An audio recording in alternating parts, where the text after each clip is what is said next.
আসসালামু আলাইকুম রহমতুল্লাহ বারকাতুহু। পুরুষের সতর কতটুকু জানেন? নাভির উপরিভাগ থেকে টাকনুর উপরিভাগ পর্যন্ত, এটা ফরজ সতর। আর সুন্নাহ হলো, সুন্নাহ মানে দাওয়া। সুন্নাহ কথা, সুন্নাহ উচ্চারণ, সুন্নাহ কথাটা বলতে গেলে আমার মুখ দিয়ে অটোমেটিক বের হয়ে যাবে, হয় আসছে, হয় যাবে ইনশাআল্লাহ, হামেশা হামেশাকে নিয়ে। সুন্নাহ মানে দাওয়া, সুন্নাহ মানে ওষুধ, রোগ প্রতিরোধক, প্রতিষেধক, দুর্যোগ পূর্ব ব্যবস্থাপনা নেয় বিপদ আপদ থেকে বেঁচে থাকার জন্য। এবার আসুন, পুরুষের সুন্নাহ সম্মত সতর হলো কাদের উপরিভাগ থেকে টাকনুর উপরিভাগ পর্যন্ত। কেন সুন্নাহ? এটা সুন্নাহ মানে ওষুধ, প্রমাণ, মুখ দোষ, চোখের নজর, সহিহ হাদিসে প্রমাণিত। আমার রাসূলের জামানায়, আমার রাসূল যখন দুনিয়াতে ছিল তখন আমার এক রাসূলের সাহাবী, মানে সুন্নাহ ফরজ সতর ঢাকা ছিল, সুন্নাহ সতর, সুন্নাহ সম্মত সতর ঢাকা ছিল না। এই অবস্থা গোসল করতেছেন। এক সাহাবী দেখে দেখে বললেন, বাহ বাহ, তোমার শরীর তো আরবের কুমারী মেয়েদের মতো। এটা বলছেন শুধুমাত্র। ওই সাহাবীর সাথে সাথে জায়গা পড়ে গেছে বিহস। চোখের নজর, মুখ দোষ এত ডেঞ্জারাস, জায়গার মানুষকে মেরে ফেলতে পারে, জায়গার মানুষকে প্যারালাইসিস করতে পারে। প্রমাণ আমি ভুক্তভোগী, মুখ দোষের।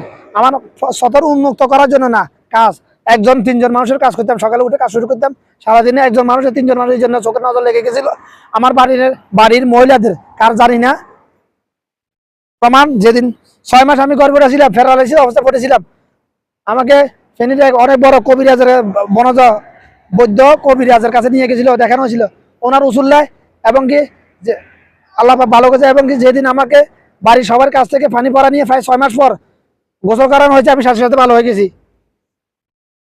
প্রমাণ আমি ভাই, আমাদের বাড়িতে এক কুটনি বই ছিল, শুধু বলছে এগুলা কি গাছ, করলা গাছের মরে গেছে, শুধু বলছে এগুলা কি, আমার কবুতর সব মরে গেছে একটা একটা করি। কি কবুতর জানেন? দোয়াশলা কবুতর। সেই সময় এক জোড়া 1,1200 টাকা ছিল, 5-20 বছর আগে। 5-20 বছর আগে, 20-22 বছর আগে এক জোড়া 1,1200 টাকা ছিল, তখনকার আমলে মরে গেছে সব। খালি বলছে এগুলা কি, বাস। এত ডেঞ্জারাস। আমাদের একটা গাছের আম, এত সুন্দর আম ভাই, একটা আমের মধ্যে মিনিমাম 250 মিলি, 250 থেকে 300 মিলি রস হয়। ওগুলা কামড়ায় খাওয়া যায় না, তালের বাড়ার মতো ছালা লাগে, এত রস হয়। এখন মুখ দোষ লাগিয়ে গেছে, যখন পরিপক্ক হয় নিচে দিয়ে পোকা ধরে যায়, ফসে যায়। কার মুখ লাগছে জানি না, তবে এখনো যদি বাড়ির সবার কাছে পানি ভরা নিয়ে স্প্রে করা হয়, ভালো হয়ে যাবে, ঠিক হয়ে যাবে। এটা আমি জানি, করবো ইনশাল্লাহ। করবো কি, গাছটা তো কাটিয়ে গেছে, ডাল ঢালা সব কাটিয়ে গেছে।